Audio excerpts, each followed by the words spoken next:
The Prince of Wales' message follows a number of devastating wildfires around the Mediterranean and the US, including in Greece, the birthplace of Charles's late father, Prince Philip. The wildfires have been described by experts as some of the largest and most deadly in history. Writing in the Daily Mail, Prince Charles said it was truly the stuff of nightmares to see flames swallow the European landscape. He wrote, "Owing to family connections, I have always felt a particular fascination and affection for Greece. Apart from the allure of her landscapes, history and culture, both my father and grandfather were born there, which is why I was so touched to be invited earlier this year to celebrate the bicentenary of the country's independence." Now, 5 months later, it has been heartbreaking to see the devastating fires affecting Greece, Turkey, and now Italy, which has just recorded Europe's highest ever temperature. It has been truly the stuff of nightmares to see the once blue skies above the Peloponnese, Attica and the island of Evia turn a bright orange as mile after mile of the country's famed landscape and over 100,000 hectares of forest and farmland have been swallowed up by ferocious flames, causing the tragic loss of life, injury and the widespread destruction of so many people's homes and livelihoods. I have heard reports recently from British firefighters who rushed there to help who say they have never seen such fires. I can only imagine that their colleagues battling to bring the fires under control in California and from the west coast to the prairies in Canada would say the same. The Prince of Wales, 72, is an avid climate change activist who often speaks about issues surrounding our planet.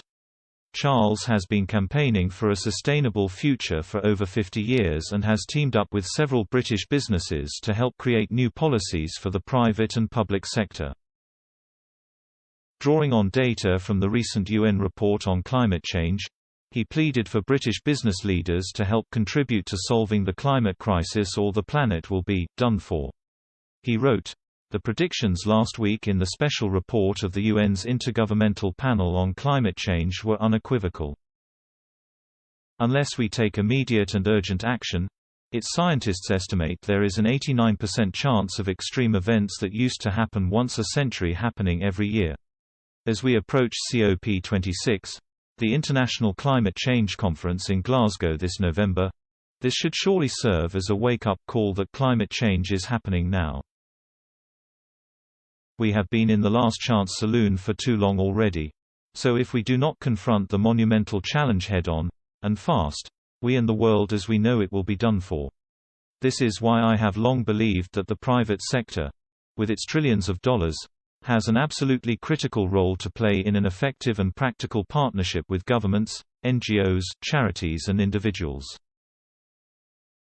Unlocking the enormous investment potential in the private sector could accelerate the world towards a game-changing green transition, which is why, over the past 18 months, I have spent a great deal of time trying to bring the world's leading businesses together, sector by sector, to that end.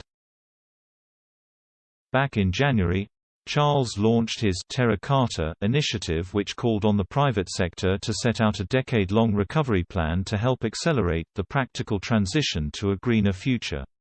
At time of writing, the initiative has won the support of over 400 leading companies. Charles added, "We now have no alternative. We have to do all we possibly can in the short time left to us to avoid the enormous climate catastrophe that has already begun to show its face in the most terrifying ways, most recently in the Mediterranean. World leaders, working closely with the private sector, have the power to make the difference. COP26 affords them an opportunity to do so before it is finally too late."